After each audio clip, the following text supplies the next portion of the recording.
Respira fundo. Bem-vindo a este momento sagrado. Você já se perguntou quem realmente somos? No vídeo de hoje, Raul Teixeira nos conduz por uma jornada profunda, revelando como o eu que carregamos foi moldado, às vezes sem que percebêssemos. Ele nos convida a olhar além das máscaras sociais, além das feridas e justificativas. E é aí que a chama da transformação começa a arder. Vamos juntos com Raul enveredar pelos labirintos da alma, onde crises antigas ainda ecoam e crenças inconscientes são reveladas. Sinta agora a urgência deste despertar, e é o momento de encarar suas fundações internas e questionar se o eu de hoje é realmente seu, ou se foi construído por vozes alheias. Fique comigo até o final, pois cada palavra pode impactar sua visão de vida e talvez iniciar uma profunda reconstrução espiritual. Assista até o fim. Inscreva-se para não perder esse chamado. Comente lá embaixo o que você já percebeu em si mesmo. Vamos juntos? No ano 1934, numa entrevista que lhe foi feita, o notável Albert Einstein afirmou que se pode identificar o valor de um homem observando-se a direção e o sentido que ele toma para não se deixar conduzir pelo seu eu. Mas à frente afirma que a criatura demonstrará o seu valor quanto menos seja escrava do seu eu. Ficamos a pensar nessa expressão einsteiniana, uma vez que era ele um homem de ciência, o mais notável dentre os físicos teóricos do século XX, e que aparentemente só falava a respeito de ciência, mas havia no repertório intelectual de Albert Einstein espaço para essas considerações de ordem moral, espaço para as reflexões de caráter ético, e dessa forma, refletindo a respeito dessa sua resposta sobre o valor da criatura humana poder ser avaliada pela sua libertação relativamente ao próprio eu, decidimos tomar de volta algumas reflexões contidas em O Livro dos Espíritos que vão nos dirigir para essa reflexão de Einstein. Quando na pergunta 166 de O Livro dos Espíritos, Allan Kardec começa a tratar sobre a reencarnação. E então pergunta o codificador Allan Kardec aos bons espíritos: como pode a alma que não alcançou a perfeição durante a vida corpórea acabar de depurar-se? Nós sabemos que os ensinamentos de Jesus Cristo nos propõem a perfeição. E também podemos imaginar que a perfeição ante os nossos olhos tem um caráter relativo. Nós não somos capazes de conhecer a perfeição absoluta. A perfeição de Deus, por exemplo. Não temos a mínima condição de entender essa perfeição perfeita. Quando olhamos as coisas feitas por Deus, que são perfeitas, porque feitas por Ele, conseguimos enxergar apenas aquilo que nos toca, os sentidos exteriores. Vemos a beleza da flor, sentimos seu aroma, notamos o quanto ela enfeita a paisagem, valorizamos o jardim, mas dali a pouco um farmacêutico, um bioquímico, poderão nos falar algo sobre essa flor que a gente não sabia. Falar-nos a respeito de suas propriedades medicinais. E nós começamos a ver que aquela flor que apenas a gente achava bonita, ela também serve de remédio. Mas virá um nutricionista, um nutrólogo e nos dirá sobre as propriedades alimentícias dessa flor. A gente nunca imaginou. Víamos apenas a sua beleza, o seu perfume, mas não sabíamos que ela poderia servir de remédio, que ela poderia servir de alimento. Então percebemos que dessa obra de Deus perfeita, nós não alcançamos essa perfeição. E é muito fácil admitir por que não. Porque nós não somos indivíduos perfeitos. O nosso olhar é sempre relativizado. E essa relativização é de acordo com aquilo que a gente aprendeu, com aquilo que a gente refletiu, o que já amadureceu em si. Aí conseguimos avançar um pouco mais.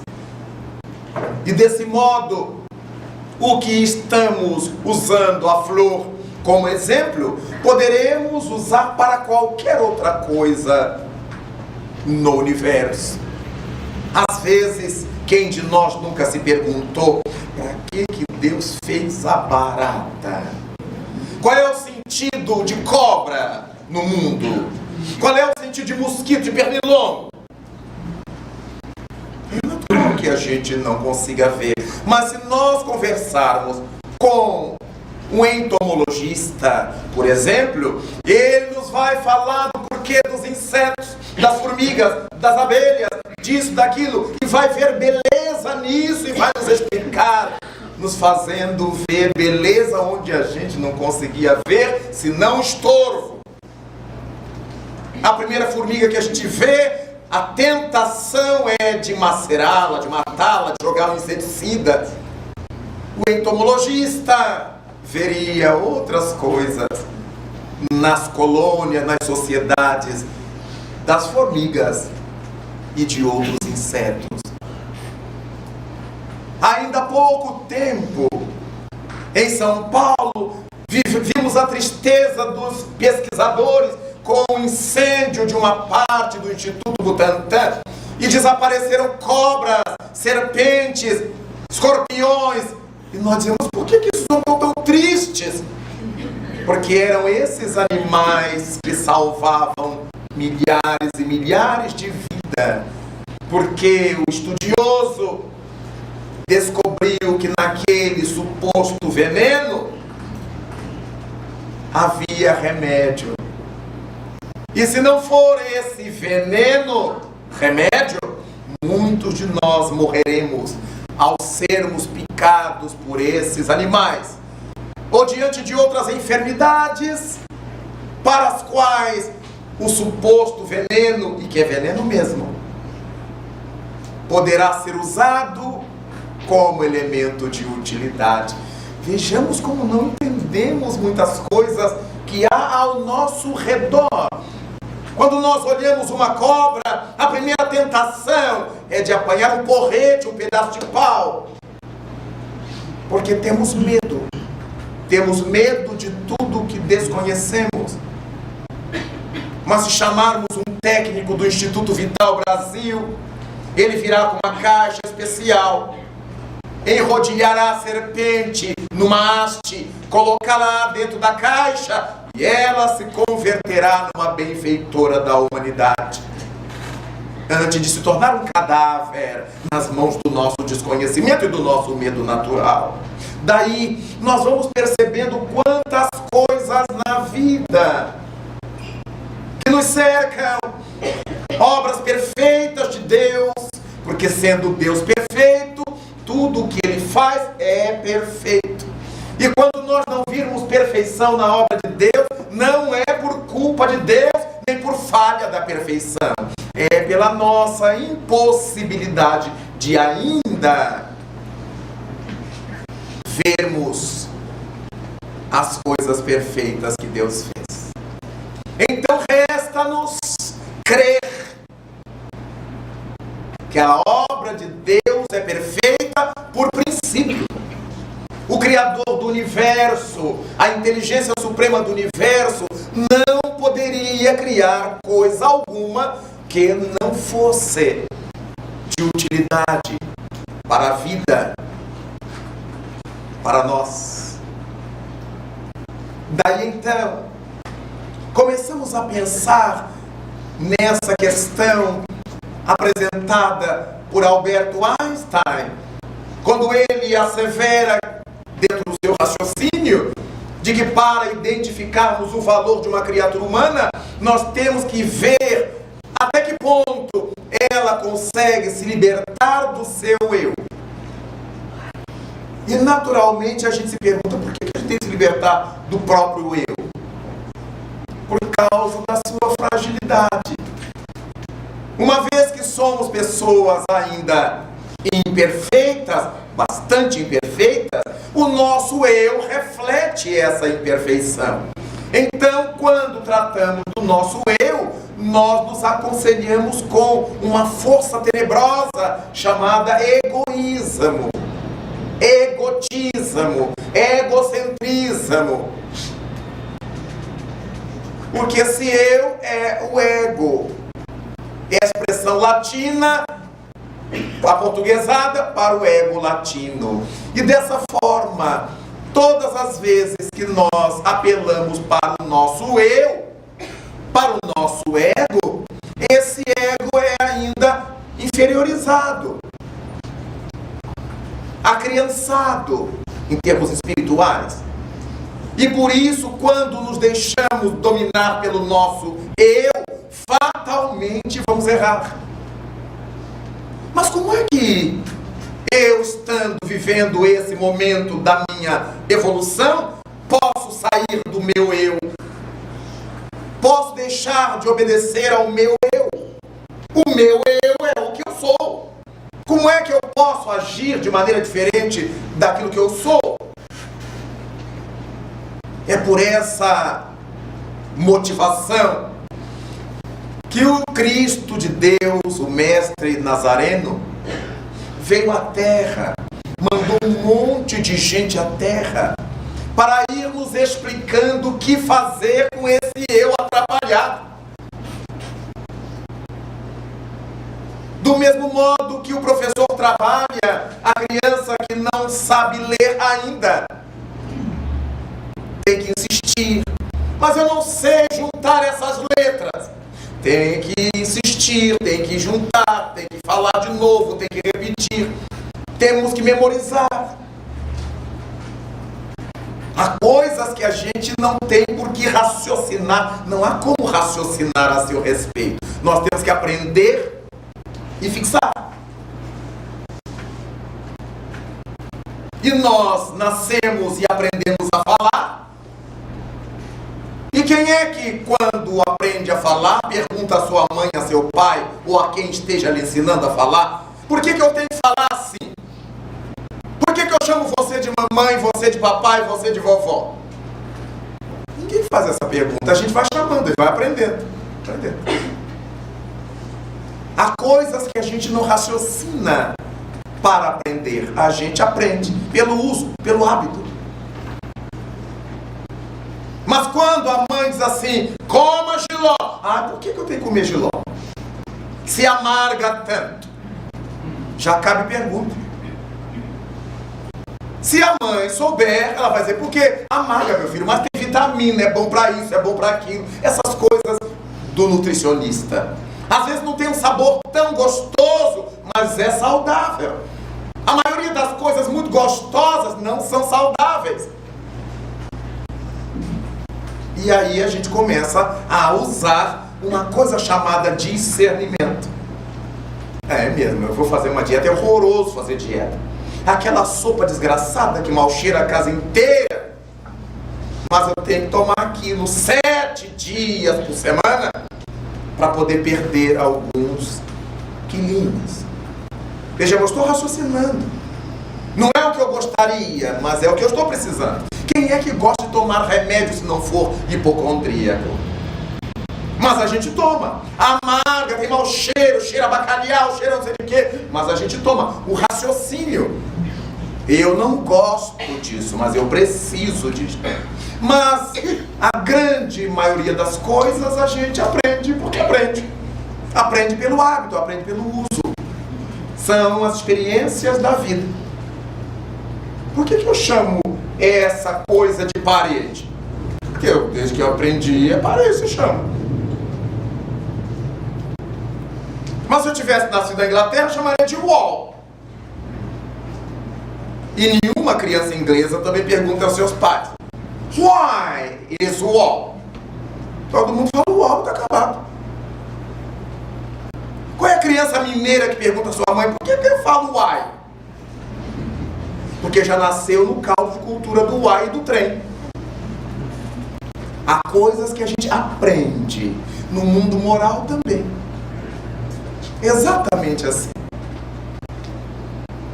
Daí, nós começamos a verificar que para irmos trabalhando essas zonas do ego, essas regiões do eu, que ainda estão imaturas, nós precisamos voltar à Terra várias vezes.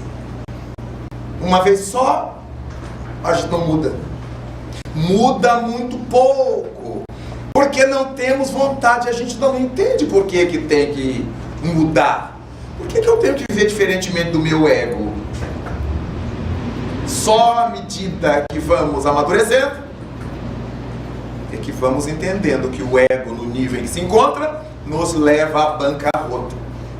Aí Allan Kardec pergunta isso aos espíritos: como pode a alma que não alcançou a perfeição durante a vida corpórea acabar de depurar-se? Já que Jesus propôs: sede perfeitos, quão perfeito é vosso Pai Celestial. Aí os espíritos lhe respondem assim: sofrendo a prova de uma nova existência. Vejamos a pergunta e a resposta. Como pode a alma que não alcançou a perfeição durante a vida corpórea acabar de depurar-se?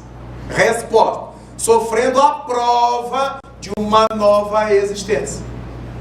Se a questão é depurar, aprimorar, a relação dessa depuração é com as provas. Quando falamos em prova, nossas referências são escolares.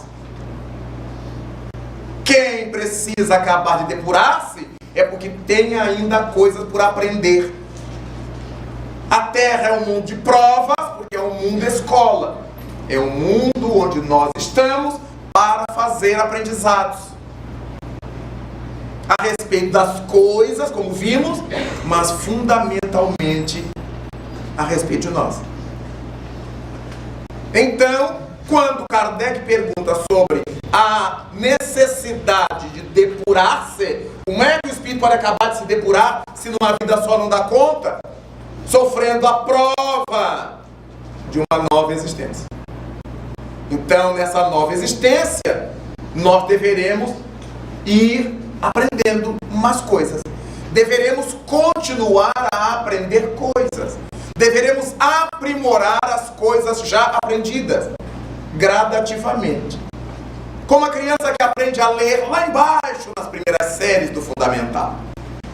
Mas na medida em que ela vai mudando de curso, ela vai lendo coisas mais complexas. Ela vai fazendo leituras mais complexas. E dessa forma, obviamente, nós vamos observando que é preciso renascer. Aí Kardec vai adiante. Como realiza essa nova existência? Será pela sua transformação como espírito? Kardec vai dando uma de João sem braço para obter a resposta dos espíritos. Que a pergunta parece muito ingênua. Depurando-se, a alma indubitavelmente experimenta uma transformação. Mas para isso, necessária lhe é a prova da vida corporal. Kardec pergunta se essa transformação se dará apenas ao nível do espírito. Transformação espiritual, transformação como espírito. Depurando-se, a alma indubitavelmente experimenta uma transformação, mas não é só isso. Mas para experimentar essa transformação, necessária lhe é a prova da vida corporal. Então a vida corporal é para nós uma prova. Nenhum espírito desencarnado, no seu estado livre, fica agradado com a ideia de encarnar.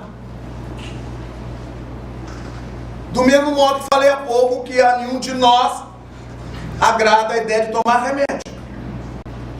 Mas é uma necessidade e nós tomamos o remédio. Encarnar é a mesma coisa no mundo espiritual. Por quê? Porque os espíritos no seu estado livre sabem o que é, como é custosa a encarnação. Quantas exigências, quantos perigos. Nós perdemos aquela consciência antiga, mergulhamos num campo de esquecimento, perdemos a memória do nosso passado e por causa disso ficamos sujeitos a repetir equívocos. Daí, para os espíritos no seu estado livre, não é agradável a ideia de reencarnar. Mas os benfeitores de cada um de nós, tanto quanto a mãe e a nutricionista, entram com aquela conversa. Mas se você não for, esse aprendizado teórico que você tem não será testado. Você não passará de um nível para outro, porque a Terra é um laboratório de testes. A Terra é o lugar onde nós colocamos em ação aquilo que temos na teoria, na mente. Todos nós aprendemos a respeito do amor. Parece que isso é uma coisa velha em nós. A gente ouve falar de amor desde que o mundo é mundo. Mas cada um de nós sabe de experiência própria o que é duro colocar em prática esse tal de amor. Então é aqui. Esse é o locus. Se nós não conseguirmos experimentar a vivência do amor, aqui será complicada nossa harmonia quando sairmos daqui. Nós vamos desenvolvendo o amor gradativamente. Quando a gente fala em amor, a gente já imagina assim: Madre Teresa de Calcutá, Francisco de Assis. Esses são os nossos vexilários. São símbolos, são estandartes. Mas nós sabemos que o amor tem uma multiface.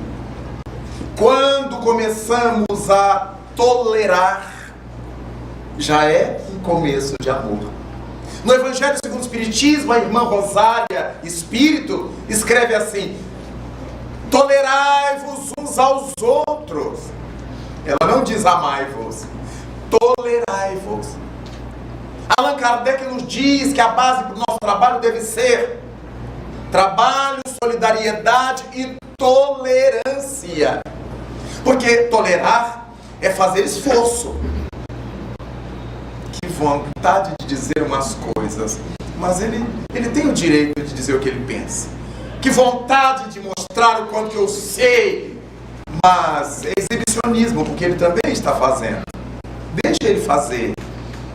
Depois a gente ajuda. Arruma. A tolerância exige de nós esse esforço inicial. Eu tenho que me controlar para tolerar. Esse é um começo do amor. Ninguém começa amando. A gente começa suportando. Quando nós lidamos com pessoas complicadas, como é que a gente ama? A gente olha logo o pescocinho e vê se a mão cabe.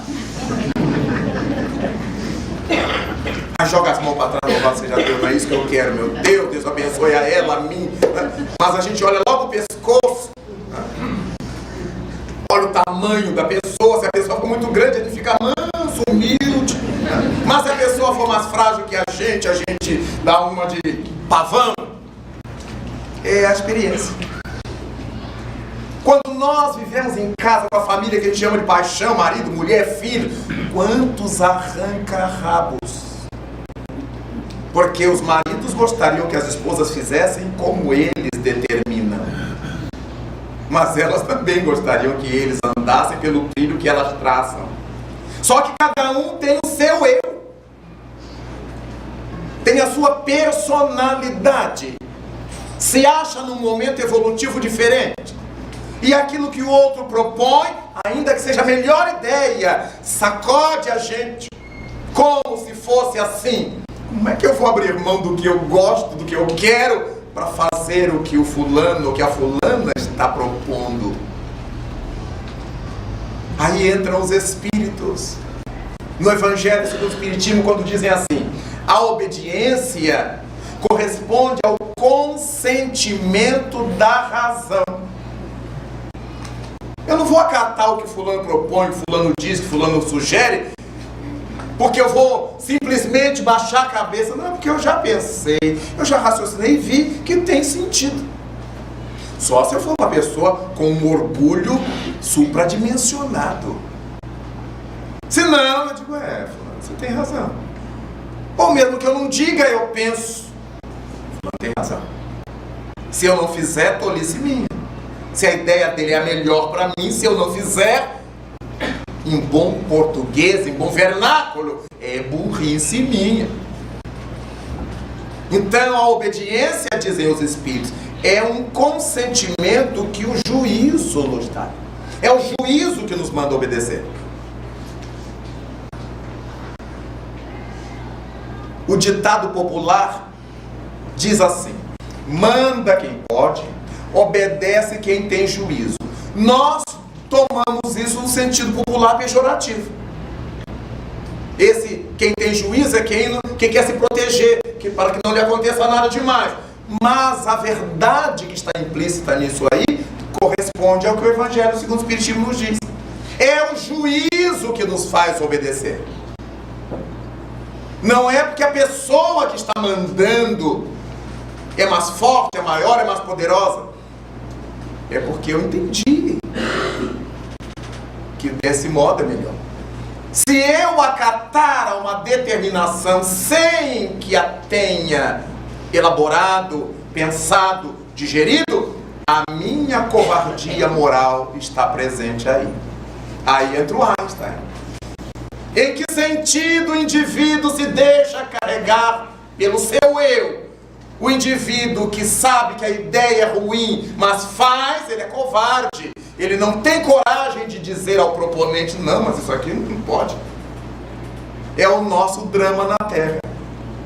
Nós adoramos agradar os outros por fora.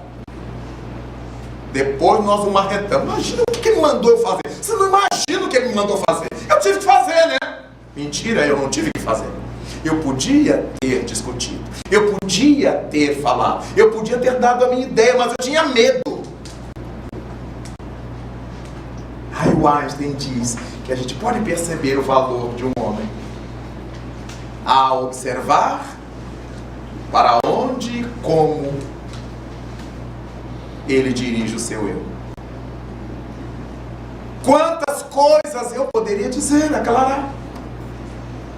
Olha, isso que você está propondo não é da minha índole, eu não me sinto bem fazendo. Mas eu não quero desagradar, porque ele é o político, ele é o deputado, ele é o doutor, é ele que me arranjou meu emprego, é ele que vai me arranjar um emprego. Aí eu quero agradar ele e me suicido, moralmente falando. Porque eu começo a ficar neurótico. Cada vez que eu conheço as verdades e vivo as mentiras, eu estou me violentando. E é claro que meu organismo se ressente disso. Eu estou jogando para as minhas células esse conflito que se passa na minha mente. E as células, vivendo a pressão dos conflitos que se passam na minha mente, elas adoecem. Cada dia que passa no mundo contemporâneo, percebemos a leva de criaturas covardes que existe. Elas não dizem não ao patrão, ao chefe, ao superior, ao político, ao doutor, mas bate na mulher em casa, bate nas crianças em casa, briga com o marido em casa, briga com o empregado, diz desaforo na rua, faz sinal de dedo nas ruas, no trânsito. Ela está pondo para fora o veneno que ela desenvolveu nas relações mal transadas, nas relações mal vividas. E a gente não se dá conta disso. Há pessoas que passam o tempo inteiro estressadas, porque elas não têm coragem de se reeducar, de dizer as coisas como devem ser as coisas ditas. Sem faltar com respeito, sem faltar... Não, assim, lá na repartição, se eu disser para a dona se ela chegou tarde, se eu reclamar, meu documento não sai, meu papel não sai. É verdade. Mas quando é que esse círculo vicioso vai ter fim? Nós colaboramos com esse círculo vicioso e não abrimos o raio para o círculo virtuoso. Não temos coragem de viver virtudes e vivemos o vício reinante, justificando. Mas todo mundo é assim, mas todo mundo faz, mas todo mundo gosta, mas todo mundo bebe, mas todo mundo fuma, mas todo mundo transa. Mas por que eu tenho que nivelar-me por baixo com todo mundo? Se eu posso me nivelar a alguém, por que eu não escolho uma pessoa alta para eu me nivelar por cima? Por que eu tenho que fazer o que toda ralé moral faz? E depois ficar carregando complexo de culpa, porque esse complexo de culpa ativa o meu câncer, ativa meu Alzheimer. Não, mas isso é vírus. Sim, mas o vírus encontra o caldo de cultura no nosso fluido. No nosso fluido. Os vírus estão aí, a gente respira eles toda hora, todo lugar. Mas se eu fraquejar por dentro, uma grande frustração, uma grande decepção, uma grande dor moral, uma grande depressão, eu afrouxo minhas defesas físicas com o afrouxamento de minhas defesas morais. Nenhum de nós escapa disso, é lei. Nós somos os governantes dessa república do nosso corpo físico. No nosso corpo físico nós temos cerca de 100 trilhões de células obedientes ao rei que as governa. Somos nós. Observemos que quando a gente fica nervoso por alguma coisa, a barriga treme, desarranja os intestinos, dá dor de cabeça, a coluna dói, temos dores musculares. O organismo todo refletindo o desequilíbrio que às vezes eu nem falei para ninguém. Sofri aquele impacto, guardei, retive, engoli, mas o corpo se ressentiu daquilo tudo. Dali a pouco eu já não enxergo direito, já estou com problema de ouvido, uma enxaqueca que não passa, uma náusea, nada para no estômago. Eu vou adoecendo as minhas governadas, as minhas células. E certamente quando eu carrego graves somas de complexos de culpa, eu arranjo desequilíbrios tais para o meu corpo que passo a destruir meu próprio corpo. As doenças autoimunes. Cada doença autoimune é a gente que fabrica. Inconscientemente, com o nosso passado vivido, com o nosso presente vivido.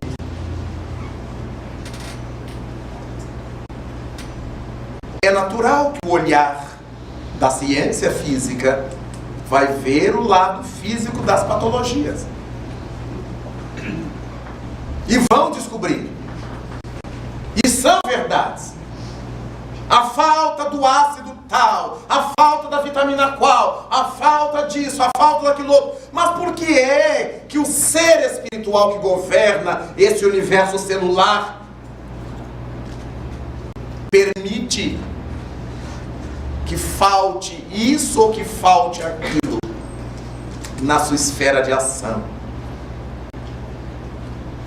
Cada espírito só produz e só mantém aquilo para o que ele já evoluiu para produzir e para manter. Foi Jesus Cristo que disse que se o olho, se a mão nos servissem de escândalos, era melhor não os termos, do que tendo a gente perdesse a alma. Então as zonas que nós usamos mal na vida, o juízo, a inteligência usada contra os outros, contra a vida, a gente volta depois complicadinho, né? Não consigo aprender as coisas que eu faço. Meu Deus, eu não tenho memória, eu esqueço. Ai, eu não consigo. Eu tive que sair da escola porque eu não aprendia nada. Eu lia e não fixava. Eu não conseguia ler. Eu tinha dislexia. Eu tinha dislalia. Eu tinha... Todas essas anomalias são produzidas por nós.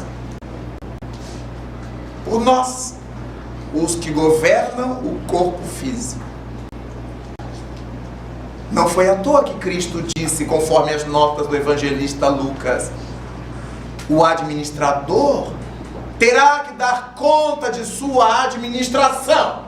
E quando nós estamos encarnados, a nossa administração é feita sobre o nosso corpo. Nós somos administradores do corpo físico. Já o velho latinista informava: mens sana in corpore sano. Mente sã, um corpo são. Jamais nós lemos no Evangelho que Jesus Cristo teve diarreia, problema de coluna, mal de Parkinson. Ele era um espírito que sabia governar-se. Ele sabia o que podia assimilar e o que não tinha que assimilar. Embora todo o sofrimento moral que ele viveu com aquele povo atrapalhado que a gente era há 2000 anos. Se a gente hoje é como é, a gente fica com pena de Jesus há 2 milênios.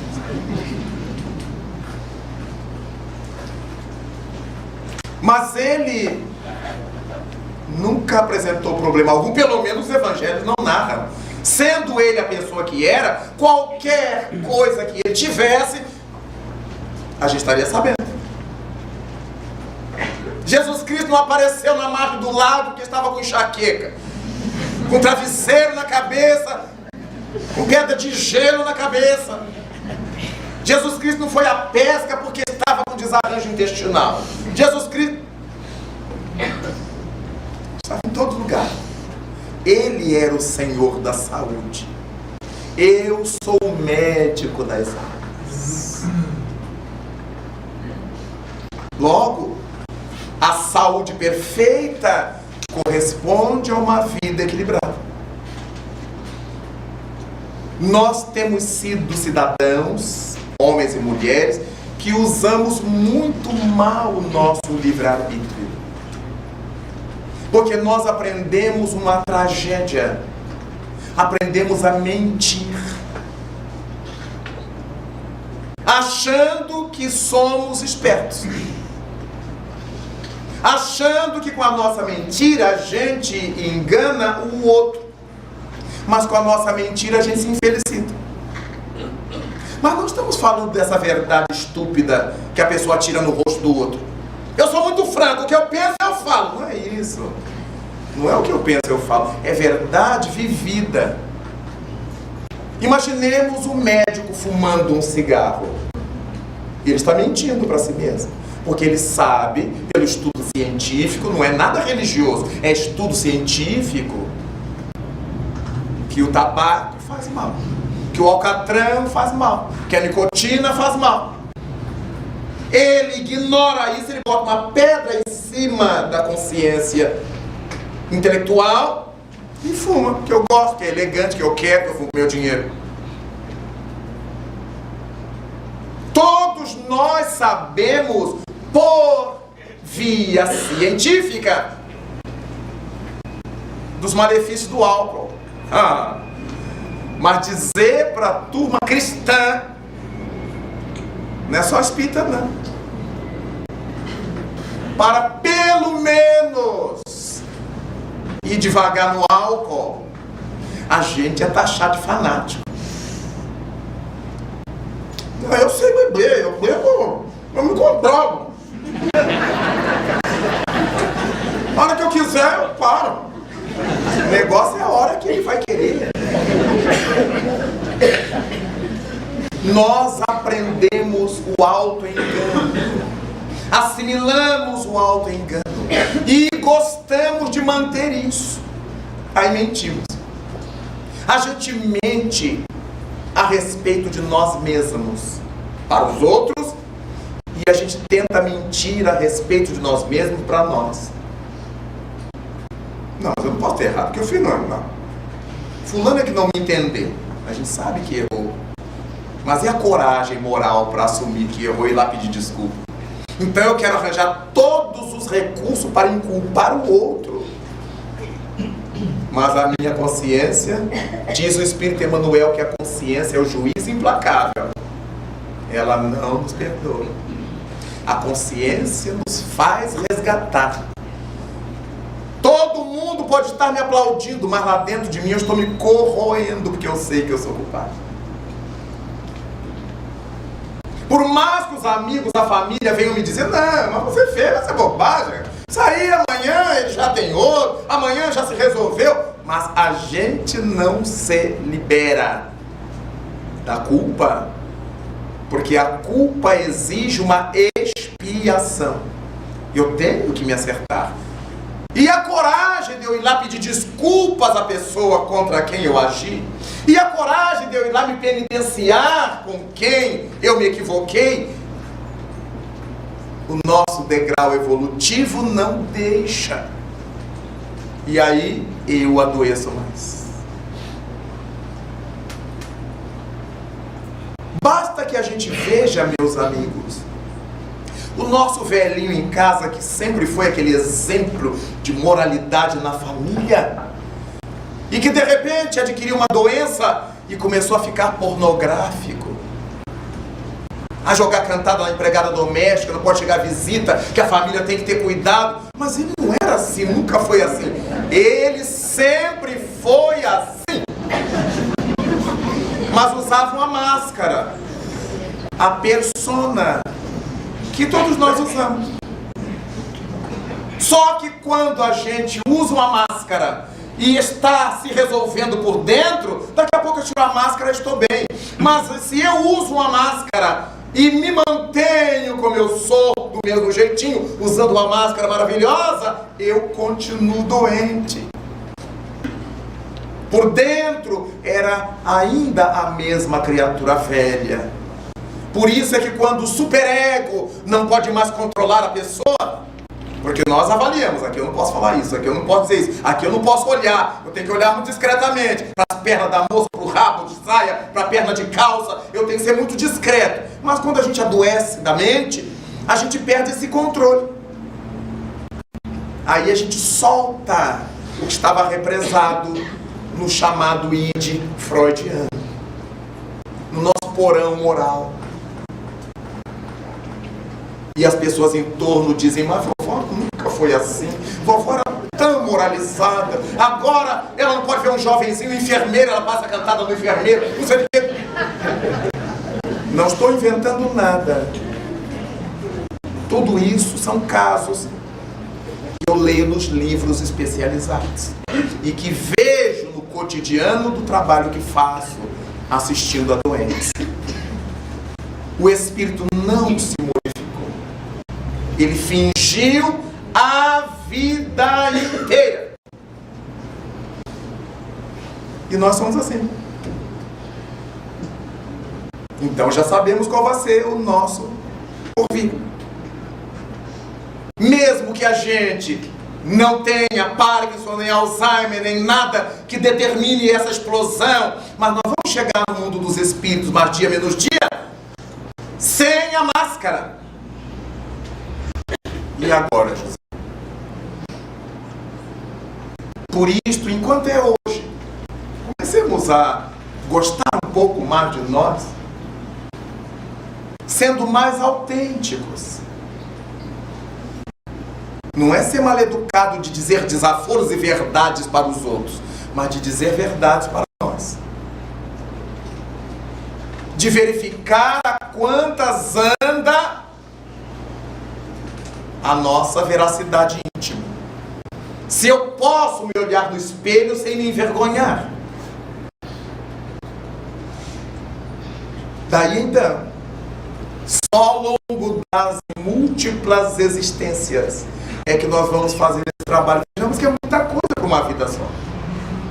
Como é que eu ia me santificar para ser perfeito como o Pai Celeste é numa única existência? E isso contando que a gente vive há muitos anos, mas se a gente considerar quem morre na juventude, quem morre na fase infantil, não vai ter esse tempo para se aprimorar e para ser perfeito no sentido que Deus é uma única existência. Então, Allan Kardec pergunta, no item B da mesma pergunta 166. A alma passa então por muitas existências corporais? Respondem os espíritos. Sim, todos contamos muitas existências. Os que dizem o contrário pretendem manter-vos na ignorância em que eles próprios se encontram. Esse é o desejo deles. E no item C, parece resultar desse princípio que a alma, depois de haver deixado o corpo, toma outro, ou então que reencarna em um novo corpo. É assim que se deve entender? Pergunta Allan Kardec. Evidentemente, é a resposta dos espíritos. Então, nós começamos a perceber que todos nós, quer creiamos, quer não creiamos, estamos de volta à Terra. Estamos reencarnados. Estamos encarnados outra vez, carregando nossa bagagem. É por isso que nossa criança, quando nasce em nossa casa, rapidinho ela aprende tudo. Ela não começa uivando como se estivesse na floresta, na selva. Ela começa repetindo as nossas coisas. Então ela já tem bits, ela tem elementos mentais que lhe permitem aprender o que a gente tem para ensinar. Se eu tiver na minha casa um cachorrinho, ele não aprende a falar comigo. Ele não aprende a ir ao banheiro sozinho. Ele não aprende a tomar banho. Ele é irracional. As múltiplas encarnações dos animais vão desenvolvendo seus instintos. E o instinto é uma inteligência sem raciocínio. Os animais superiores são inteligentes. A gente vê o cão, porque eles são capazes de serem adestrados, porque eles têm um tipo de inteligência, eles só não raciocinam. Depois de muito tempo do treinamento, eles voltam a estaca zero. Eu tenho que treiná-los outra vez. Então, a razão ocorre em nós quando saímos da irracionalidade e adquirimos a capacidade de unir pensamentos. É o pensamento contínuo que nos faz pessoas, que nos faz seres racionais. O pensamento contínuo permite que nós vinculemos passado, presente e futuro. Tenhamos essa noção temporal, que isso tudo é mental. Essa noção de passado, de presente, de futuro, são concepções psicológicas. Nós vivemos em verdade um permanente presente. Um permanente presente. Imaginemos que eu tenha uma horta sob meus olhos. Eu arranco a cebolinha, consumo-a, jogo a semente na terra, ou uma de suas partes, brota de novo a cebolinha, eu novamente me utilizo dela. Eu estou vendo ela antes de brotar, a semente, vejo depois que brota, vejo depois de consumida. Mas para a cebola, ela teve sua fase de semente, ela teve a sua fase infantil, de planta adulta, até ser consumida, até morrer. Nós somos plantações de Deus na horta do tempo. Allan Kardec traz uma imagem que ele chama o homem da montanha, muito conhecida no seu livro A Gênese. E ele diz que um homem que esteja na montanha, ele tem sob seu olhar toda a planície. Ele está vendo o caminheiro que vem lá longe e que ainda vai passar por ali, por aquele ponto. Aquele ponto que o homem da montanha está mirando é ainda futuro para o homem que vem lá embaixo. Aquele que vem lá embaixo não sabe o que vai encontrar. O homem da montanha já sabe o que ele vai encontrar. E quando passar daquele ponto, o homem da montanha o vê passar lá embaixo, ultrapassar aquele limite e chegar em outra região. Mas para o caminheiro, ele não sabe nem que ele vai passar por aquele ponto abaixo da montanha, nem o que ele vai encontrar à frente. Então, para ele, a estrada que ele já percorreu é passado. O trecho que ele está percorrendo é presente. Mas o trecho que ele ainda irá percorrer é seu futuro. Mas o homem da montanha está vendo o trecho caminhado, o trecho caminhante e o trecho futuro a ser caminhado. Para quem está na montanha, tudo é um eterno presente. Imaginemos o nosso Criador. Quando nós dizemos que Deus é onisciente, Deus sabe de tudo. Não é preciso muito esforço, bastando pensar no homem da montanha. Na condição de Criador, ele vê toda a experiência que nós já tivemos, a experiência que estamos curtindo, e sabe para que experiências nós nos dirigimos a partir desta que estamos vivenciando. Aí nós começamos a pensar que, de fato, passado, presente, futuro são obras da nossa mente para atender ao nosso estágio evolutivo. Chegamos ao ponto decisivo, o choque de reflexão. Raul Teixeira conclui que a construção do eu é, na verdade, um convite urgente à libertação e desapegar de tudo que não somos e abraçar a autenticidade divina que pulsa em nosso íntimo. Agora, reflita comigo. Quantas vezes você se deixou levar pela dor alheia, pela expectativa dos outros, e se esqueceu da sua luz? Mais do que entender, é tempo de agir. Comece hoje mesmo a reconstruir seu eu sobre a base da verdade, do amor e da sua essência espiritual.